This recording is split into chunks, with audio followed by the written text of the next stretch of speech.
They do spend a lot of time at the start of the film setting this up to be a very traditional rom-com. They've been dating for a year, and Abby's going and getting a ring and talking to her friend about how she's going to ask Harper's dad to bless their union or some patriarchal bullshit. But that's not what the film's about.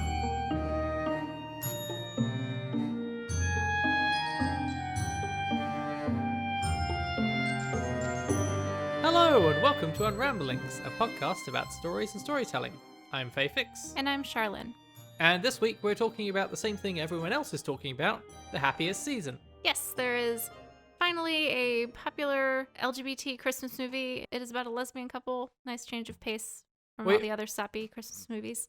We say that apparently there are 2 other LGBT Christmas movies coming out this year, but I only found out about that when we were reading up for this just before we did it, so We're talking about this one. The gay crop is late, but it's a bumper crop this year. We will obviously be spoiling the plot of the Happiest season. If we have any other spoiler warnings or content warnings, we'll drop those in here. If you're listening live, I'm sorry. Yeah, that's the risk you take listening live. Hello! We actually have no spoiler warnings this week. And we don't really have any content warnings either. I mean, it is a coming out story, so there's that. That's pretty much it. Yep. Great. Yay! Back to the past. Welcome back. So I think to start talking about this, because it's going to inform so much of what else we're going to talk about, we need to address the backlash against Harper on social media. We should start with the summary of the work. Oh, we do that, don't we? Yes. Okay, well, I guess we'll start with that. Everything will make a lot more sense if we do that. Okay, well, off you go. Happiest Season is a Christmas movie. Let's see, it follows Abby, who is impulsively invited to her girlfriend's house for Christmas. They've been together for about a year, and Harper, who is Abby's girlfriend, kind of tries to back out on the invitation initially, but goes through with it anyway, and it turns out that when she told Abby that she'd come out to her parents and told them about their relationship, she had been lying and had not actually come out to them because they're very image conscious, whatever. And so she wants Abby to just kind of pretend to be straight and like they're not together until like after Christmas, at which point Harper swears she'll tell them. So Abby kind of reluctantly agrees to go along with this. Hijinks ensue with them kind of trying to steal moments together, but that being awkward. And then like Abby finds out by meeting people that Harper grew up with that Harper basically outed her first girlfriend because she wouldn't acknowledge being in a relationship with her, which brings up a lot of feelings for Abby about like being hidden in a similar way. But anyway, eventually it sort of culminates in the coming out story for Harper, and that happens very dramatically. And then Abby is going to break up with Harper anyway, but Harper convinces her to give her another chance, and they seem to live happily ever after. The end. Yeah. Although there is apparently like the possibility of a sequel in the works, but if they don't then live happily ever after, that it'll kind of invalidate the first film. So yeah. Okay, so let's get into it. So I think the place that we have to start with this is to talk about the sort of fake out plot that they give you at the start of the film. Yeah. There's been a lot of backlash against Harper online that I think is a little unfair. I very much understand it, but I don't think it's entirely just understanding where that character's coming from and what the story's about. They do spend a lot of time at the start of the film setting this up to be a very traditional rom-com. They've been dating for a year, and Abby's going and getting a ring and talking to her friend about how she's going to ask Harper's dad to bless their union or some patriarchal bullshit. But that's not what the film's about. Yeah, it seems like it's going to be sort of like, you know, the sappy, maybe Harper's parents won't like Abby or some other like straight rom-com that we've seen a million times. Right. And that's not what we actually have going on. It's actually more of a coming out story. Right. We don't actually get the proposal during the movie. It's relegated to the credits. And it's an Instagram post. That's all we get of that. I think a lot of people don't like Harper because they're coming into it and it's a story told from the point of view of Abby. But it is, as you say, it's Harper's coming out story. And the relationship isn't the central focus. The relationship is something that is enduring through that, mostly. Mm-hmm. But Harper spends a lot of the movie being shitty because she's being her survival mode self. Right. And she's kind of regressed into all of the behaviors and perspectives that she had in high school, which is very clearly not her most evolved time. A point in time at which she is willing to throw other people under the bus to prevent what she sees as threats to her stability. And you do get the full regression there with that then trying to throw Sloane under the bus, I guess, like with denying it again. Mm-hmm.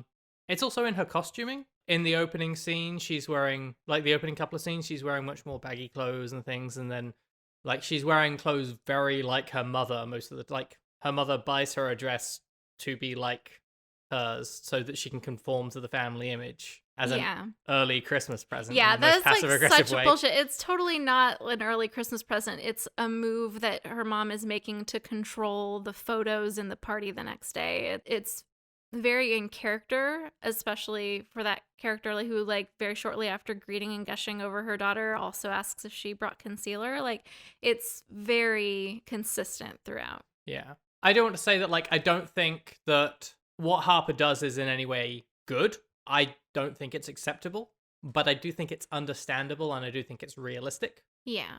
We have a question in the chat. Mm-hmm. Do you think the way the movie is shot or presented makes it seem more like Abby is the main character?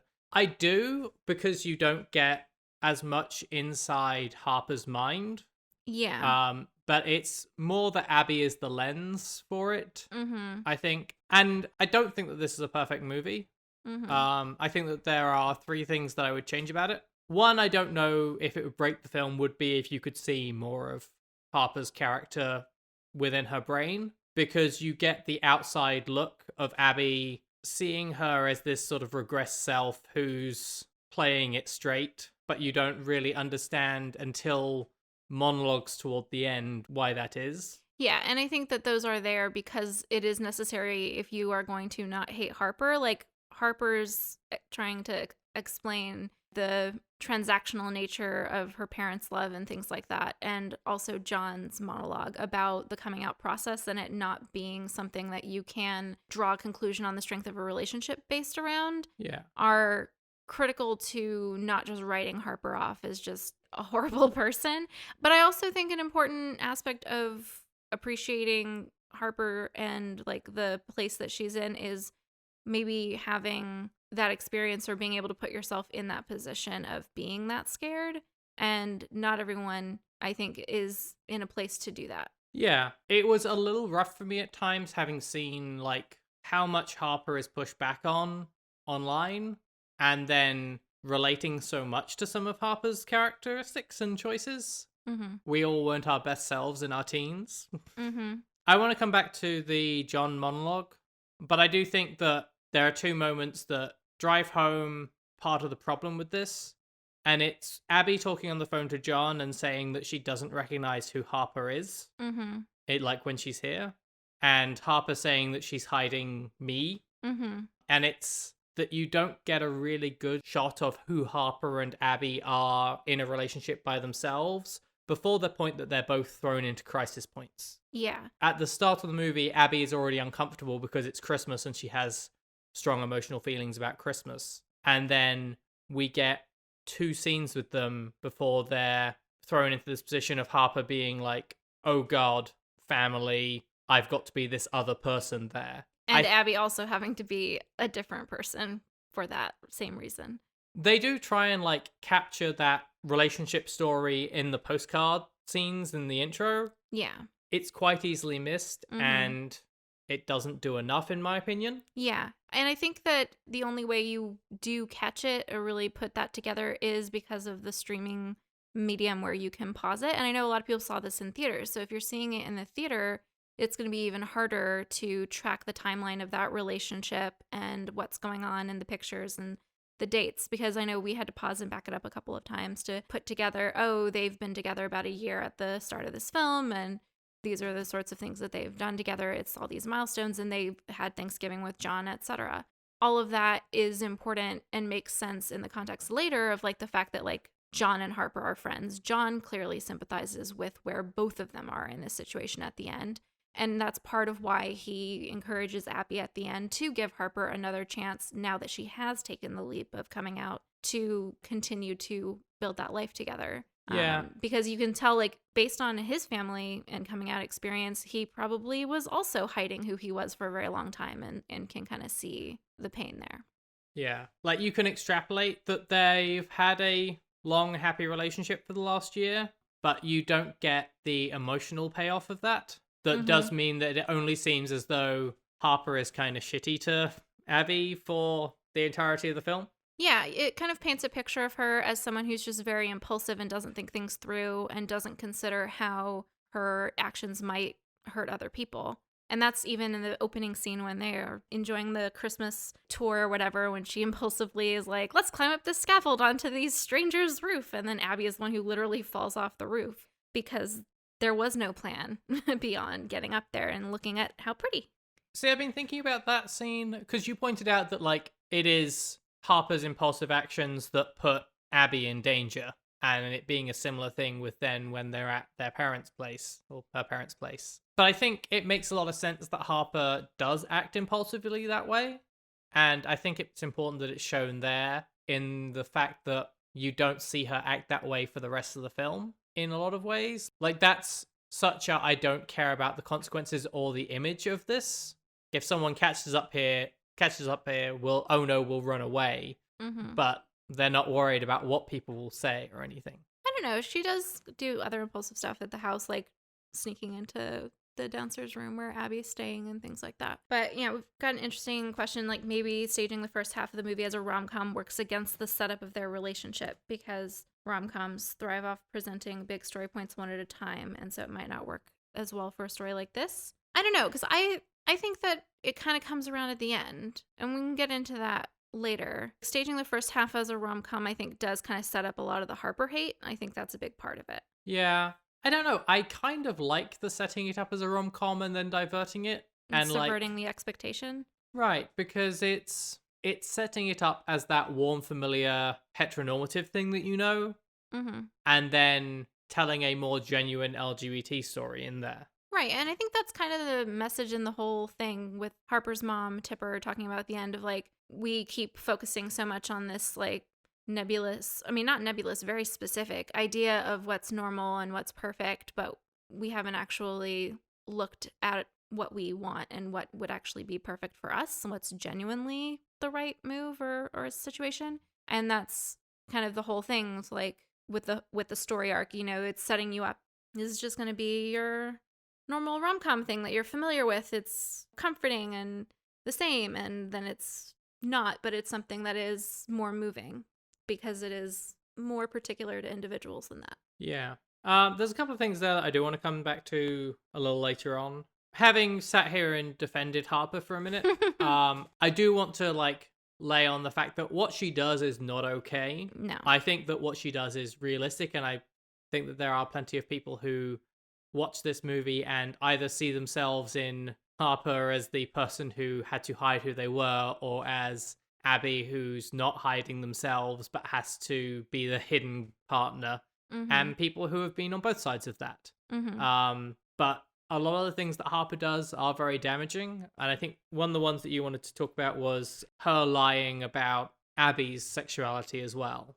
Yeah, well, just everything that Harper does in terms of trying to get the Christmas where her parents still think that she's the person that they think that she is, basically, like, without coming out, reduces Abby in, like, absolutely every dimension of, like, her personhood. Like, it removes anyone's ability to engage with her beyond this extremely superficial designation of Harper's orphan friend, which is so much less than what she is, and then also kind of sets off this, I don't know, like, socially prescribed set of interactions where, like, everyone's meeting her and they just either ignore her or they pity her, and they're not actually getting to know her in any meaningful way. And it just reduces her in so many ways. It reduces her as a confident lesbian woman who knows what she wants out of life and is in a happy relationship and has, you know, moved forward and, you know, had a healthy relationship with her parents before they died and things like that. Like, there's so much more going on with her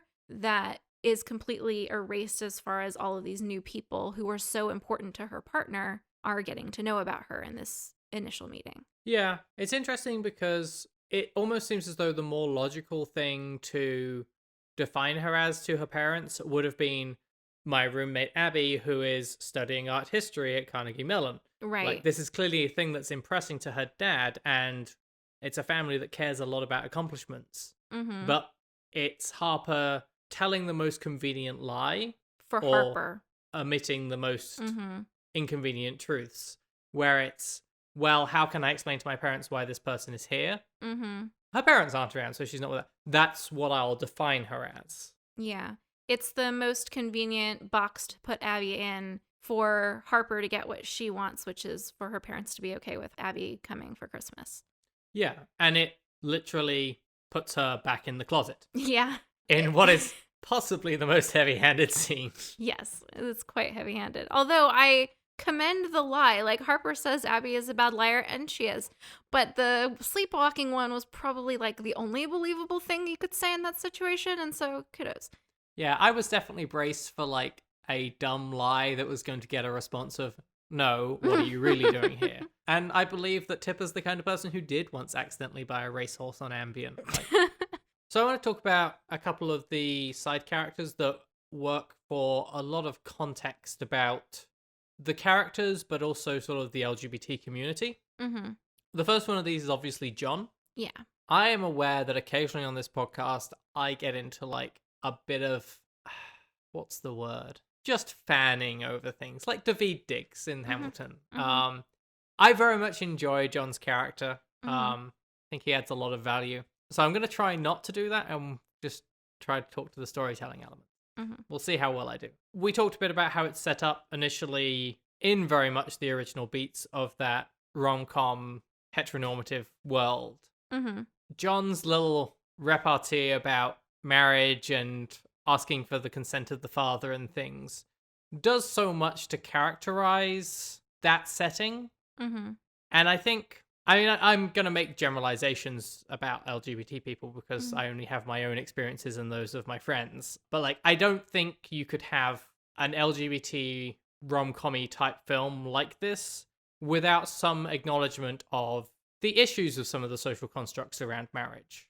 Yeah, well, I think it's important, that scene between the two of them, to show that the LGBT community is not a monolith, that there are aspects of the community that do have too many issues with, like, the patriarchal and heteronormative roots and, like, chattel roots of institution of marriage to want to perpetuate it, and that there are also parts of the LGBT community who still see value in a lot of the cultural reasons for marriage in our society and want to participate in it for those reasons. You know, what Abby is saying about wanting to make sure the world knows that they're the most important people in the world to one another and that, you know, they are building a life together and etc. I think it's important that both points of view are established as not just being there, but also being completely valid points of view, just depending on who you are. Yeah, I mean, it's like you'll find some gay people who oppose gay marriage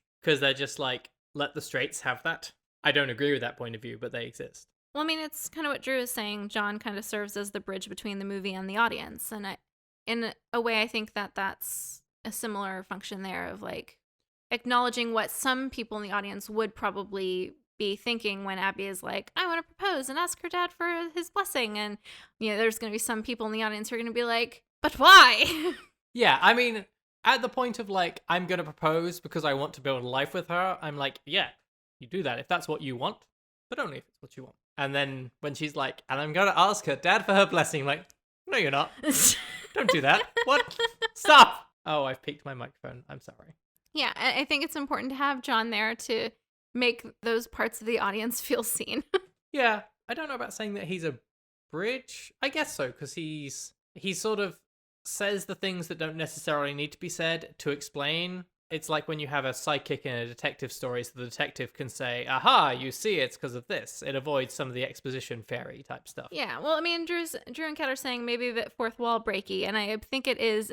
But it's more like, to me, more than fourth wall breaky, because it's not like acknowledging that we're in a movie, but it is very much like he's the one who has the reactions that some of the audience are going to have. And it does make the movie flow better because otherwise you're just mad that your very obvious issue hasn't been acknowledged. Yeah. And I mean, I certainly could believe them giving John like a look to camera at some point in there. So yeah. But I think that he's very important for sort of characterizing where Abby is from an outside point of view. Because, I mean, it's really that big coming out conversation that he has. Monologue. And just emphasizing that Abby is out, but in a very different stage of being out. Well, she's had a very different experience of being out. Kat saying, you know, he's the gay best friend, but as written by an actual gay person, and that's like the best version of that role. And I think that's very much what it is. Like, he's the one who has the perspective that is sort of encompassing of both where Abby is and where Harper is. Yeah, I think that's fair. I'm amused because during our second watch of the film, I made some noise about like, I need a friend like John. Charlene thinks that I am the friend like John. But I think I do have someone who does fill that role in my life, and they're not gay, and it seems wrong somehow. But back to the coming out conversation. That was, I think, one of the points when I realized what the film was about. And that it's not about the relationship, it is about that coming out story. And I think that because we've been given Abby as our lens, up to that point we are looking at Harper and going like, but why don't you just be open about this? I'm open about this. It's the easiest thing to do. Why are you being deceptive? And it's an opportunity for the film to say, if you're in that place, great. Everybody isn't there yet. It was a very emotional scene for me to watch. As someone who, after I had worked out what my labels were, didn't come out for 7 years? 5 years? Many years. Because it was just easier not to. Yeah, and I do think that you can see that that's kind of what's been happening for Harper for this whole time. Like, she's been sort of taking the path of least resistance because all of the consequences of coming out have just loomed so large because there's so many unknowns. And more than the unknowns, I think it's pretty clearly implied that she really does think she's going to lose the positive aspects of her relationships with her family. She thinks she knows what will happen, and she thinks it will be bad. And that's a hard thing to tackle and decide you're okay with. She doesn't really make that decision until she is forced to, but she then does actually decide to make it because she tries denying it, and she could have kept on denying it. And that's the kind of family where if she had decided to keep denying it and broken up with Abby, her parents would have ignored it because they also would do the easy thing that causes the least ripples in their lives and in the perceptions of other people of their family. You know, so she could have continued to choose to hide. And it's only when she realizes that the cost-benefit analysis of taking that risk isn't what she wants anymore that she is able to finally make that decision. Yeah. I appreciate that the film doesn't judge Harper for not being ready to come out. It judges the choices she makes around it and the people that she hurts in not doing it. Yes, which I think is appropriate. Yeah. And I appreciate that it also shows some of like the mental gymnastics people do to get around it. Whether it's Harper's like explanations of why it wasn't the right time this time or that time, or, well, you know, he's got this big race coming up and like, after Christmas, like, and then after Christmas it will be something else. Like, if your hand isn't forced at some point, or unless you forced your own hand. But I think it's interesting that you also get a little bit of a reflection of that with Abby when she's on the phone with John. And John's like, how are you okay with pretending to be straight? And she's like, well, you know, it's kind of fun. It's like having a secret. And she's totally lying because she's miserable. Yeah. So we have John in that role. And I think there's a very similar role played by Riley in the movie.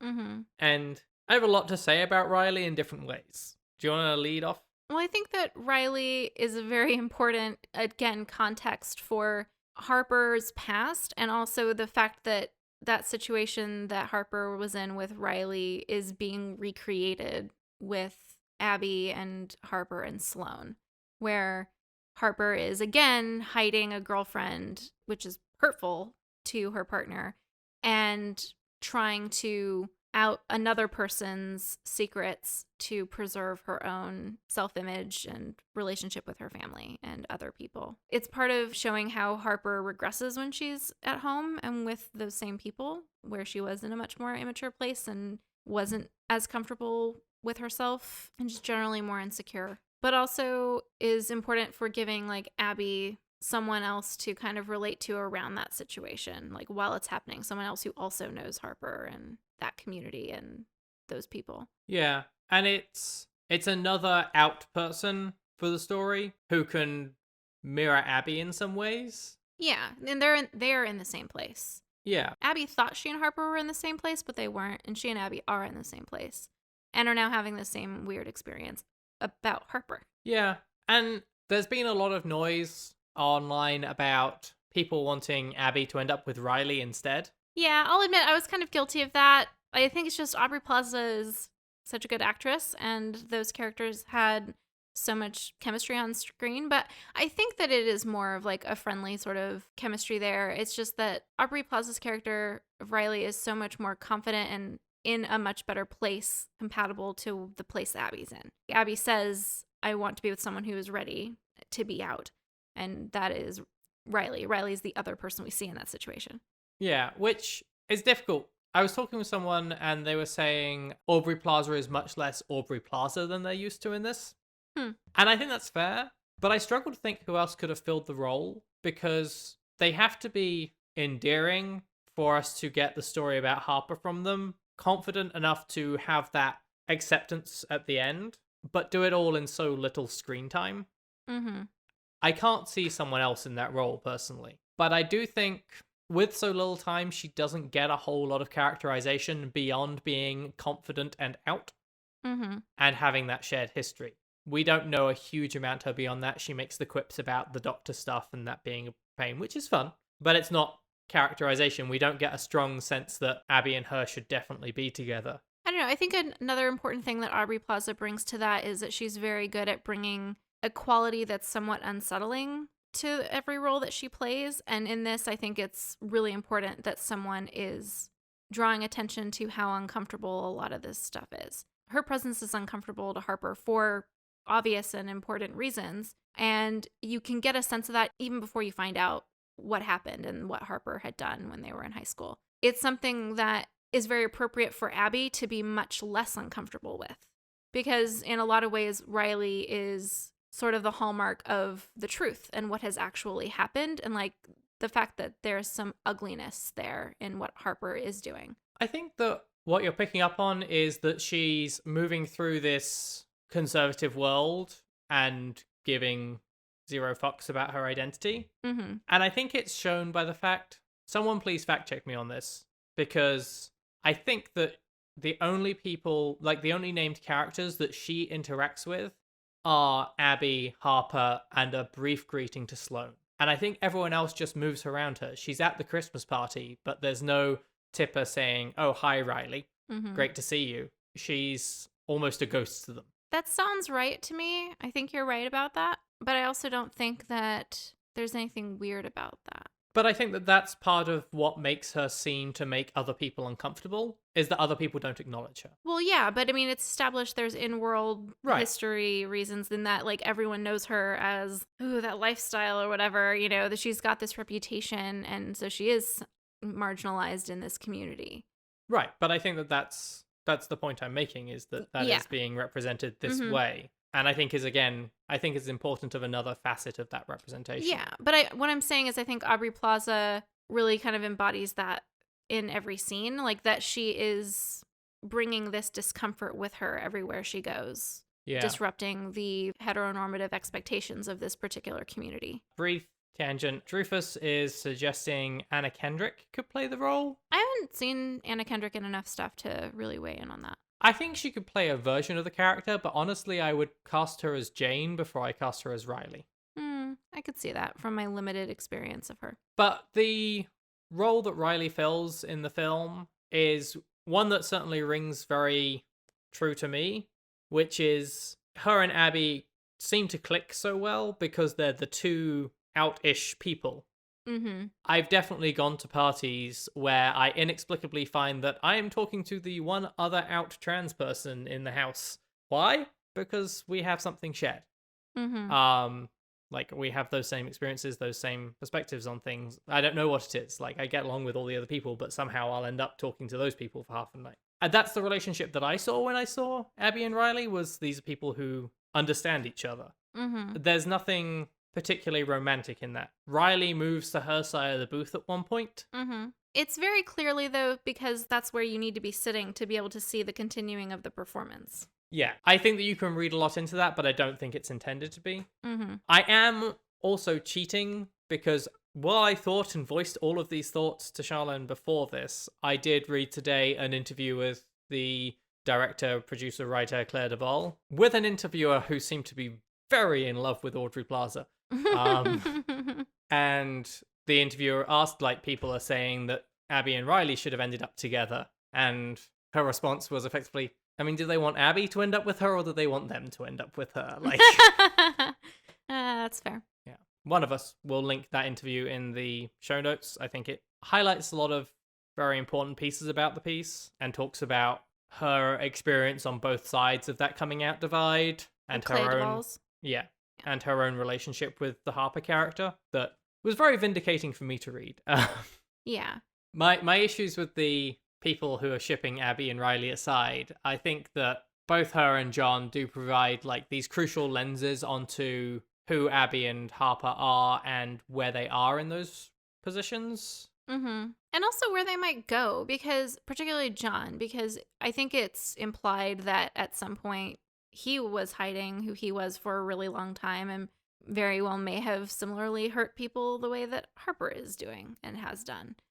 And eventually he got to a point where he was able to live authentically in all spheres of his life. What makes you say that? Because John says his dad kicks him out the house, which implies he was younger than 18, maybe? Maybe. I guess you can hurt people before you're 18. Well, yes, that's what happened with Harper, with Harper and Riley as they were in high school. But I mean, I don't think that strong of a reaction as kicking your child out of the house comes out of a vacuum. And there very well might have been some hiding of relationships prior to that. Or if not on his end, he may have also known other people who did hide their relationships. He seems to have a sort of a wider lens perspective on how you end up in that kind of situation where you are being really shitty like that. And that it doesn't necessarily mean that you are, in fact, that it doesn't mean that you're a terrible person. You have done something terrible. But we've talked about this a lot in the show, that like people do horrible things and it is not the sum of who they are. Yeah. It is that thing that just keeps me coming back to, I just want the extra 10 minutes at the start of the film to just show us Harper as she is before the crisis. But I mean, it's a 90-minute rom-com. I think there's some law that says rom-coms can't be more than 90 minutes. Yeah? Yeah, sure. I know, I don't watch a lot of rom-coms, but I feel like they're probably in that 90-minute category. I definitely think that the kind of Christmas movie that it is in the slot for are supposed to be sort of short and simple in terms of format and not necessarily have a bunch of build-up like that. Yeah. And Drew was saying if it was longer, it would have dragged. I suspect that concern of like having that more time, making it kind of feel slow, it was probably a consideration to kind of have it move quickly along through the plot. But I agree that it would help with not having the screaming Harper like fits during like the first half of the movie. Yeah. Just, why are you so awful? And it is difficult. I don't know what I would cut out of the movie to fit it in at the start. Yeah.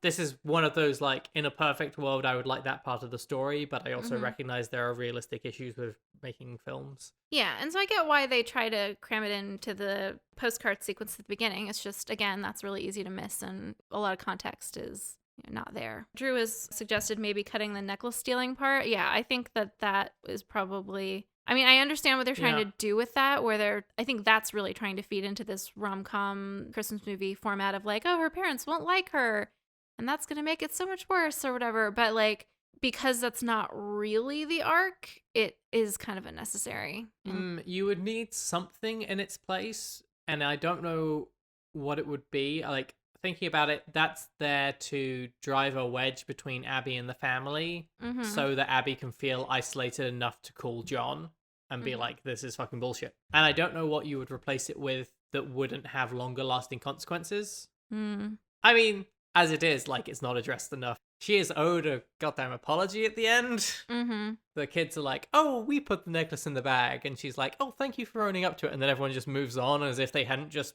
made her a pariah and suggested she was stealing their brooches. Yeah.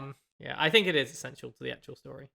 I don't know. I'm on the fence. You'd have to change the story drastically to remove it, I think. So we're going to talk about the family's response to the coming out. Yeah.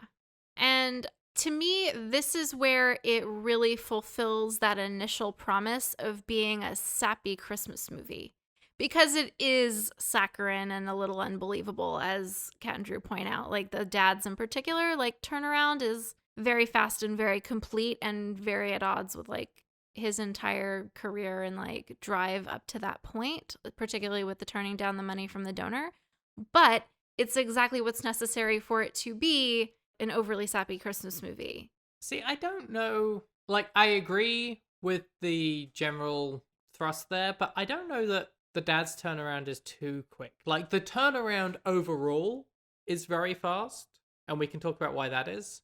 But it's Tipper, not the dad, that has made the lifestyle comment about Riley. And it's the dad that goes and, like, takes time to reflect, who has to leave and walk away and think about things. I don't know, because Tipper's comment about the lifestyle is then immediately followed by her dad going, such a shame. You're right, it is. And to me, like, they must be relieved with her lifestyle. Like, to me, that's more a reflection of the drama and than an actual considered reflection on her values. Like, it was clearly a big thing at some point in the community, like, scandal. And because they are so image conscious, and Tipper in particular is sort of managing the image of the family, it kind of seems like a socialized response in that way that may not actually go much deeper than that perception thing. And when her perception of herself as a parent is thoroughly shattered by the 1-2 punch of Harper and Sloane both hiding huge things from them because of the concern that the family love is contingent on, like, this perfect image, I think does provide some impetus to look a little deeper than that and be like, okay, wait a minute, I've clearly lost the plot here as a parent. Yeah, I think that the dad's reaction I would struggle with more if Tipper didn't go and have the conversation with him, where she's like, we have been putting image so far ahead that our kids don't love us and we need to address this.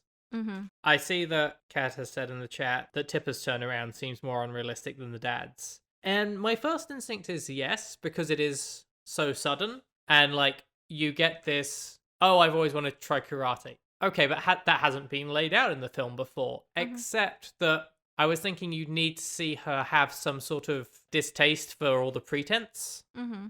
But you do, lightly, when Abby asks her where to put the present and she snaps at her. That is that signaling of, I'm stressed and frustrated by all of this. She, like, sort of collects herself and explains every year this Christmas party is effectively a pain in my ass.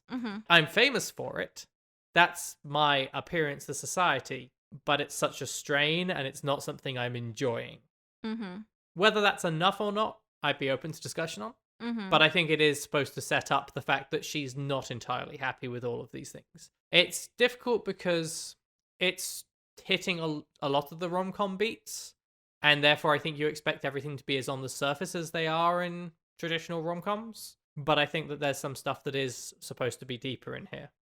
Yeah, again, I think that the fast and very complete turnaround is it fulfilling that rom-com Christmas movie. It's a Christmas miracle. Requirement, you know, because that kind of thing happens in all of these sorts of specials where, like, okay, they hate the protagonist at the beginning and then, like, something happens to change their perception and then, like, everyone's happy and loves each other and it's all fine, and, like, often there is bigger things. But I can understand it being harder to swallow because these are such huge issues and such deep biases that a lot of people have dealt with in their families and in their communities, that has not gone away when they saw that it was hurtful and that these were people they loved. Yeah. I think the other aspect of it is the response from the family isn't great. The sisters are pretty much just like, yes, we're with you on this. But it is pretty good. And while it's very fast, it's not immediate. And I don't know, I did appreciate that it wasn't just oh, now you've come out, we love you. Mm-hmm. Like, it is, we're going to go away, and then we'll come back to the kitchen, and then your dad will turn up the next morning in his robe, looking like he may or may not have slept very well. But I think the other part of it that makes it, actually, you said this already, didn't you? The Sloane 1-2 punch, the fact that it was both of them at once. Yeah, Yes. I think if it had just been Harper, it would not have gone nearly as well. And I think that's why they include the Sloane stuff, because otherwise that would seem very unnecessary. But I think that's why it's there. It's because without it, they would just write Harper off the same way they'd written off their other kids and just maybe try and get her to hide her relationship like that donor wants him to and things like that, because they wouldn't have the same effect of like having their entire perspective on parenting and their entire orientation to the world be shattered like that, where they have clearly failed so utterly as parents. I think one of the other things that I want to talk about in here was just the character of Jane and the role that she serves in here. I sort of wanted to get your take on that. So the character of Jane makes me very sad because it really does reflect on a ongoing and pervasive pattern of neglect and emotional abuse of her and their other kids, but particularly like Jane is the black sheep, and it's a hugely toxic but unfortunately not uncommon like phenomenon in families where there's like one kid who like kind of is either blamed for everything or just sort of not given any sort of attention and kind of assumed to be a waste of time. And it's horrible. And it really does reflect horrifically on her parents, and it makes me just not like her parents, Harper's parents, at all. Like, the movie wants us to like them, especially at the end. They want us to think, oh, you know, they can grow and change. And I do believe people can grow and change, and hopefully they accept this at this point. But it does make me really not like them and kind of wonder like how well it would stick for them to try and be supportive, because they've clearly made it such a habit to not be supportive of their kids. The Instagram feed at the end would suggest that they are. Jane is why the mom's turnaround doesn't make sense to us from Cat and Drew. Yeah. And I think that that's a completely fair observation, because the entire character of Jane kind of makes me question their ability to do that kind of a turnaround as well, because it's trying to do this Happy Christmas movie thing. Like I try to kind of go along with it, but I totally get that criticism. The Instagram feed at the end does suggest that, like, at least with the Abby and Harper stuff, they are continuing to be supportive. They go to Pride and things like that. The stuff with Jane is kind of annoying because she makes the painting. That's a really nice painting. I like it. It's a little bit odd as a white elephant gift. It's quite large. But, like, I was expecting the joke at the end to be that it was bad, and it's not. It's good. Fine. But the only person who acknowledges that is John. Like, no one else is like, wow, Jane made a nice painting. Like, we should appreciate that. And it seems as though they only become supportive of creative endeavors when she gets published and it's a New York Times bestseller. Yeah. As like, oh, you've had commercial success. Well, now we'll support you. Oh, fuck yeah, off. no, I felt the same way, because they are such achievement-oriented people and so focused on perceptions and things like that, that I kind of felt the same way. It's like, yeah, they've said they're going to try and be supportive of all their kids now, but that hasn't been tested in the same way, especially because I'm sure with him running for a campaign and him like then getting the mayorship or whatever, I think I can read between the lines there and see where they might have gotten some progressive support then, because they had openly supported their lesbian daughter or whatever. And so like there's all this other external support for them making this change, and it makes it easy to question how much of that is really a difference in the way that they're seeing their kids and the way that they're thinking about themselves as parents. Yeah. So I think that's everything that we want to talk about. But I think the big question is this the movie that it advertises? So if you had asked me, is this a Christmas movie or is this a sappy Christmas movie, I would say yes, it is. It kind of seems like it won't be for a bit, and then it kind of does it at the end. As I've said, I think the turnaround is what makes it that. But is it what it says it is? I'm not really sure what it's billing itself as. Certainly all the response I saw from people who like watched the trailers were like, oh, it's going to be a trashy holiday rom-com that's light and silly, and finally we'll get an LGBT bad movie. No, it's not that. It's not light and it's not silly. It deals with some very real issues in a very genuine and heartfelt way that I think is very well done. It's a coming out story, and that's never going to be a light-hearted thing. It is a Christmas movie. It is saccharine at the end, and so it does hit those beats. But I can kind of understand why people are mad when they're like, oh, I just wanted something light and silly and fluffy and gay, and like literally gay, not just like holiday Christmas Carol gay. And then they get this like deep emotional reflection on the coming out process and how it's painful sometimes and sometimes involves hurting other people, even though that sucks. And it involves a lot of risk and personal courage. So I can understand why people are mad, but I also disagree. I've seen a lot of people who are like, oh, it's not that hard. Just like take whatever the normal BS Hallmark Christmas movies are and just change out one of the leads so that it's a same-sex couple. And it's like, no, that's not authentic either, because a lot of those are also very steeped in like very particular gendered tropes and things like that. And also it's just not a genuine reflection of, I think, the diversity of the LGBT experience and just how complicated the world is, and that it's not that simple. And the holidays are complicated, I think, for a lot of LGBT people, because it's any situation where families get together is not going to be that simple for most people, for most LGBT people. Yeah, I don't think it would work for switching out a character for a different gender in a very traditional rom-com, because I don't think it would actually be realistic to the things that people do face, unless they were rich white people, rich and entitled. Which, I mean, well... What do you mean? Like, there is so much that I think is more unique to the LGBT experience within our society. The issues that you have to go around because of the world that we live in, that to try and just switch that out in a traditional story, you'd miss out on that unless you find some people who are somehow devoid of that. It's like with Le Guin, where you have to build a world where none of these pretenses exist, so that you can just tell the story that you want to tell. Like, you have to write it within the world that is real. And I think that if you made that LGBT holiday Christmas movie that pretended that none of this stuff did exist, it would be accused of whitewashing things. You can't just pretend that that wasn't an issue. Yeah, I would agree. I get the feeling that this is a movie that works to sort of trick people into thinking that it's a fun holiday movie. It's certainly a decent part of it, and it does have the comedy throughout. But it kind of leads you in with that fake out of the, oh, it's going to be about proposing and stuff. And then at the end of the movie, you've not got a proposal, and then they just hide it in the credits in the Instagram feed. And even that, oh, they're engaged in the Instagram feed a year later. Yeah, our Discord is saying a character like John will likely need to provide that context for a while. Yeah, and I totally agree, because that's the world we live in, where we need that kind of mediation for the audience, for the story to be remotely, what's the word I'm looking for? Genuine? Yeah. But with the Instagram feed, I do want to acknowledge the fact that even though it's, they proposed at the end, if you look at the dates for it, they wait until like the following October to get engaged. Which I really appreciate. Yes. Because if they had gotten engaged shortly after that like fiasco over Christmas, when Harper had barely been out for like 5 minutes and her parents said that they're going to be cool, and then like have not actually had a chance to demonstrate that that's a consistent choice they're making, I would have been so mad. Yeah.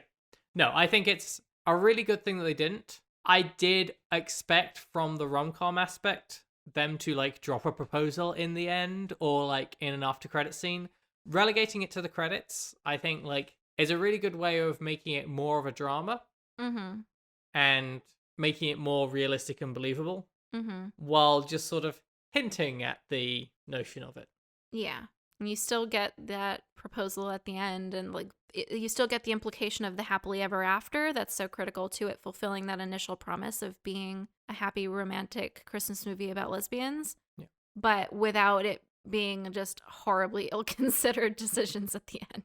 So yeah, I think it advertises itself as this sort of fun, trashy holiday rom-com, and I think in reality it's a sort of drama comedy that is tricking its way into the holiday mainstream. And I'm okay with that. Yeah, well, this is the Trojan horse as part of the gay agenda to instill sympathy and empathy for the coming out experience in people who maybe don't fully understand what all that can entail. Yeah, I mean, if you're not sure that what we're saying is right, if you just, like, if you're gay and you just pick up your copy of the agenda, it's actually on page 247. It's all written out there. So. Anyway, so I think that's a good answer to the big question. I think the bigger question is, who's the most unlikable character in this movie? That douchey guy that tries to hit on Abby at the bar at the party. Also, the owner of Freddy's, because they named their establishment Freddy's. We presumably never meet that guy, but he's a douchebag, and I feel confident in saying that. That's fair. Connor is the ex-boyfriend of Harper from high school. Yeah, we're talking about the beardy guy that Jane tries to hit on in return. Yeah, Abby's like, I'm not interested in meeting anyone, and Jane just swoops in his like, but I am, and goes and makes that guy uncomfortable instead. Which, I feel should happen to those kinds of sleazy dudes more often. I don't like what that says about Jane as a character, but I do appreciate the just like, she said she's not interested aspect of it. Well, I don't know that Jane's necessarily trying to make this dude uncomfortable. She's just sort of like, but I'm interested in meeting someone. Oh, no, I don't like what it says about her desperation. Sure. Yeah. But I mean, she's already been established as a character who's been starved of affection. Yes. But yeah, Freddy's is just the most horrible name for anywhere. I think that might be one of the moments that we had to pause the film and just be like, what? I think the most unlikable character in the film is actually Harper's hair.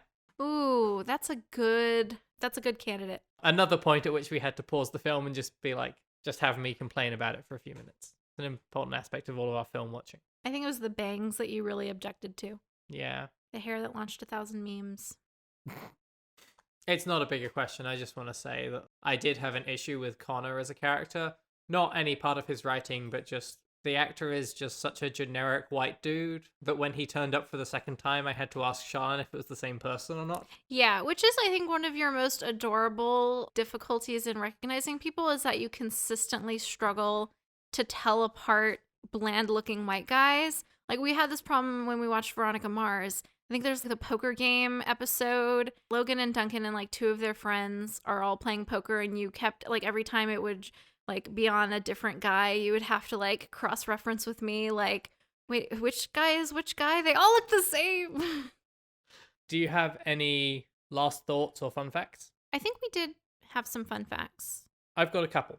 Yeah. So one is that eventually we figured out where I know the guy who plays Connor from, and it is from Greek, which is a CW show that I watched in college. It's actually a pretty good show. Does he play a generic white guy in it? He does. Well, he plays the head of a fraternity. So, yes. Okay, there we go.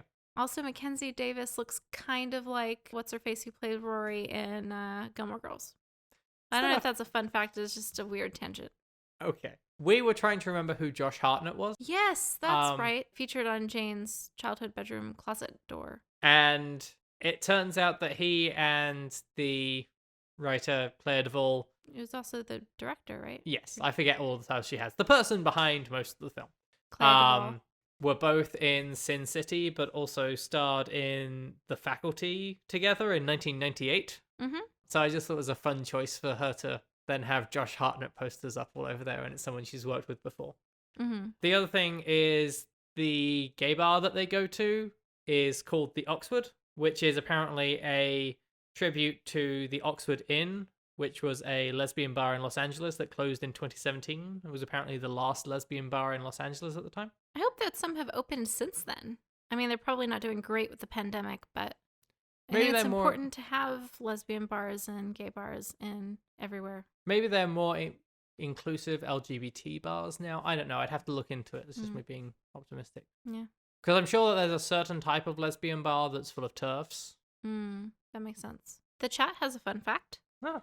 Drew has informed us that the street that they filmed at the start of the movie when Harper and Abby are getting the tour is actually a street in Pittsburgh where they filmed that's famous for always having really cool Christmas decorations. I did wonder about that because you had said that they filmed in February or finished filming in February. And so I was wondering if they had filmed during the previous holiday season and captured that local Christmas flavor. It's called Candy Cane Lane. That's amazing.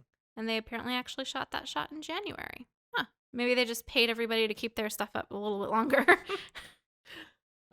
And then the last one is in the Instagram feed at the end. If you look closely at the Pride Parade photo, Clea Duvall is in that photo with her arm around Aubrey Plaza. Yes. Implying that not only have Harper and Abby stayed friends with Riley after presumably some sort of reconciling, but Riley might now be dating Clea Duvall. I don't know. Which is pretty cool. I did notice that. I was very happy to see it. Which is the last late thought, and then we'll wrap this up, is I did really appreciate that when Harper apologizes to Riley at the end of the film, Riley sort of shakes her hand and says Merry Christmas or something, and doesn't say something like, oh, it's okay, or anything. Like, it's a quiet acceptance of the apology and then moving on. Yeah. Rather than, like, minimizing any part of Riley's being upset about that for the last 15 years. Or... Yeah, I mean, it's implied that Riley got through that, obviously. Yeah. But that doesn't mean it wasn't painful or that she's forgiven Harper for it. Yeah, I like the way that was handled as well. I'm glad that Harper acknowledges that she had hurt Riley in that way and later acknowledges that that's something that she has regretted ever since. Yeah. I think it's an important part of her growth as a character, like remembering and thinking about that and, you know, knowing that that was wrong and not something that she can allow herself to continue to do. Yeah. Okay, any other last thoughts? No, I don't think so. Okay, so that's all of it for the main episode. If you need some extra content from us, we've just done a pre-ramble before this talking about Adventure Time Distant Lands Obsidian, which is a sort of spin-off from Adventure Time. It's an hour-long thing about Marceline and Bubblegum. It is also very gay. That's just where we're at this evening. You can find that through our Patreon, which you can find at patreon.com/unramblings. You can support us there. You can sign up to get access to our Discord, listen to our live recordings, and chime in just like Drew, Kat, and Sam. Thank you for joining us for this recording. You can also find all of our podcasts on YouTube, and you can also find our YouTube videos there as well, where you actually get to see us, and we talk about some smaller topics for much shorter amounts of time. Thanks for listening to Unramblings. We hope that you will join us next time.